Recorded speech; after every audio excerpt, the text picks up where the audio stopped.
Gracias por su fiel sintonía y hoy en nuestro segmento La Consulta con el Especialista me encuentro muy bien acompañado del doctor Javier Bravo. Él es médico diabetólogo y abordaremos un tema de suma importancia, así es que pendientes para el desarrollo de este tema. Y el tema a abordar el día de hoy es insulinización en pacientes diabéticos. Todo lo relacionado con relación al tema ya el experto nos lo dirá. Muy buenos días, doctor, bienvenido una vez más a Acción 10 en la mañana. Gracias, Daniel, la verdad, por el espacio.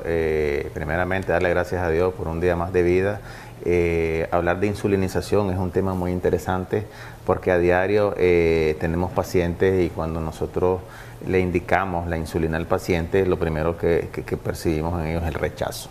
Pero ¿cuál es la importancia de la insulinización? Primero hay que recordar que la insulina es una hormona que se produce a nivel del páncreas para reducir los niveles de glucosa. Es decir, cada vez que el paciente ingiere un alimento en la mañana, un alimento en la tarde y un alimento en la noche, ese paciente está produciendo insulina. Cuando ya hay un déficit de insulina, tenemos que utilizar insulina exógena para contrarrestar ese efecto que tiene el paciente que se le va elevando la glucosa. Ya una vez diagnosticado el paciente y ya esté con tratamiento oral y ese paciente le falla el medicamento oral, entonces ahí viene el criterio para la insulinización, el momento que debemos de actuar. Cómo debemos de insulinizar al paciente, qué es lo que debemos de hacer, qué tipo de insulina vamos a ocupar, cuáles son las dosis que se van a recomendar y en qué momento se debe aplicar, ¿me entiende? Entonces cuando utilizamos insulina de acción intermedia la podemos aplicar 2 veces al día, de tal manera que eso contrarresta un poco lo que es el aumento de la glucosa en el paciente. Ya hay insulinas de acción prolongada que se aplican 1 vez al día. Cuando el paciente entra en una terapia con insulina, debe manejar unos hábitos alimenticios distintos, debe manejar un poco de ejercicio para poder mantener un nivel de glucosa dentro del rango que se debe obtener antes que fuera diabético. En otras palabras, los pacientes normalmente deben de mantener un nivel de glucosa menos de 120 en ayunas hasta un mínimo de 80 y 180 hasta 140 o de 140 hasta 180 después de una comida, con el objetivo de que esto eviten complicaciones a futuro, como es lo que hemos venido hablando, como es la neuropatía diabética, la retinopatía y hay otros daños que se van presentando a nivel que el paciente se va descompensando. ¿Qué pasa en mujeres embarazadas? Muy buena pregunta. Las mujeres normalmente las podemos clasificar si son diabéticas propiamente y se embarazan. Entonces podemos utilizar hipoglicemiantes orales, que son las pastillas en este caso, o se puede utilizar, si no resuelven con medicamentos orales, pues se puede utilizar la insulina a dosis adecuada al peso. Es decir, que no hay ninguna contraindicación en caso de las mujeres embarazadas o aquellas pacientes que no son diabéticas, pero que durante el embarazo desarrollan la diabetes y eso se conoce como diabetes gestacional. Entonces ese paciente puede someterse también a igual tratamiento, la dosis adecuada de acuerdo al peso. Ahora, en los pacientes menores, en este caso serían los niños. Eso digamos es algo que debemos estar encima de ese paciente, porque en los niños no es difícil de controlar, pero es un poquito más complicado, porque recordemos que los niños juegan, los niños comen de todo, los niños les dan ansiedad, los niños necesitan mantener su nivel de glucosa a lo más adecuado. Estos pacientes normalmente por etiología se habla de que son pacientes que tienen problemas genéticos, ya, que tienen deficiencia en la producción de insulina. Entonces ellos no pueden estar con hipoglicemiantes orales, sino solo con insulina.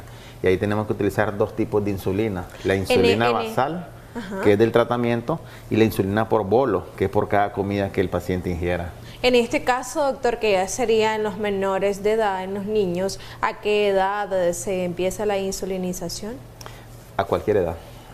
A cualquier edad, porque realmente cuando tenemos que ese paciente debuta con una cetoacidosis diabética o con una hiperglicemia fuera del rango, ese paciente debe ponerse insulina inmediatamente, porque realmente lo que está sucediendo ahí... No hay una edad determinada. Exactamente. Hay niños de 5 años, de 8 años, de 10 años, 14 años, que tienen que utilizar insulina, porque su déficit pancreático hace que no estén produciendo.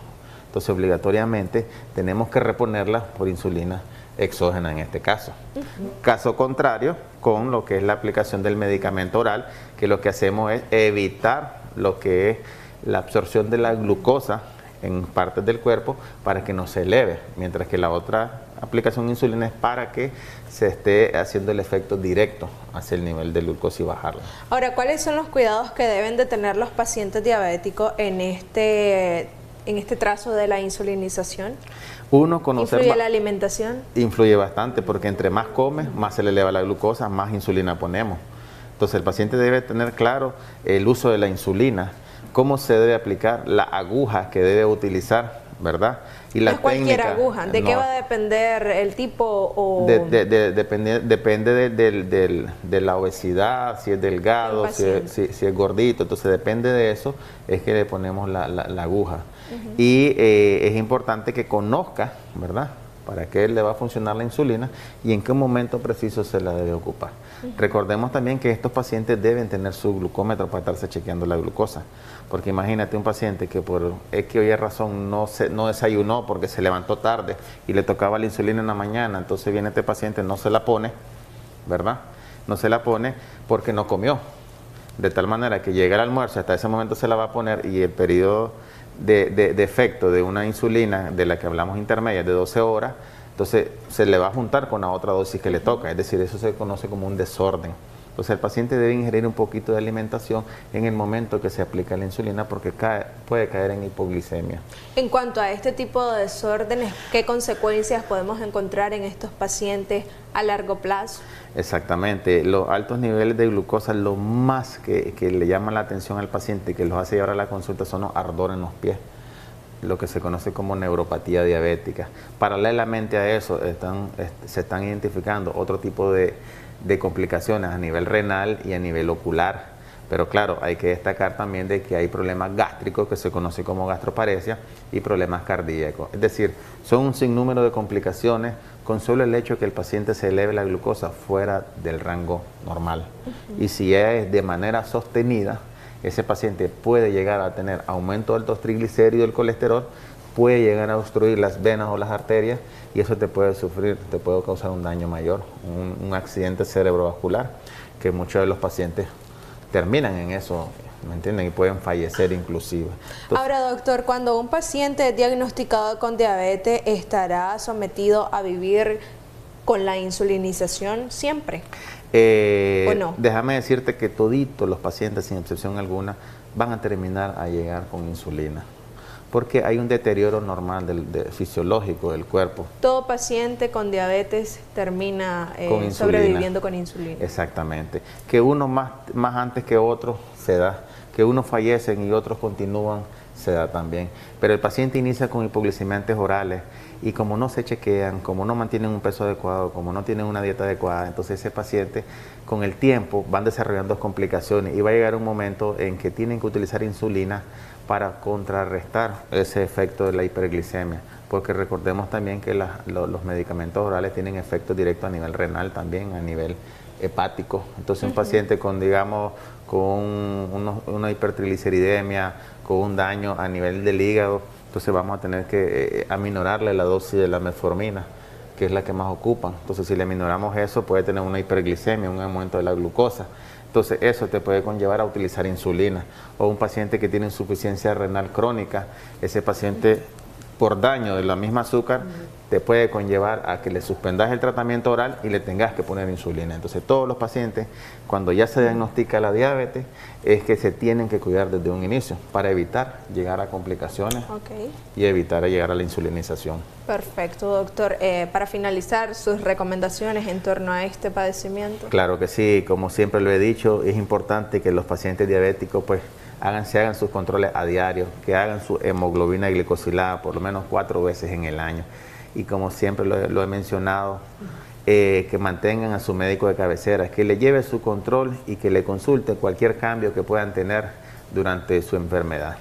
Ok, bien, muchísimas gracias, doctor, por habernos acompañado aquí a través de la pantalla de su revista Acción 10 en la mañana. Con todo esto, nosotros pasamos del otro lado del estudio. Los muchachos están más que preparados.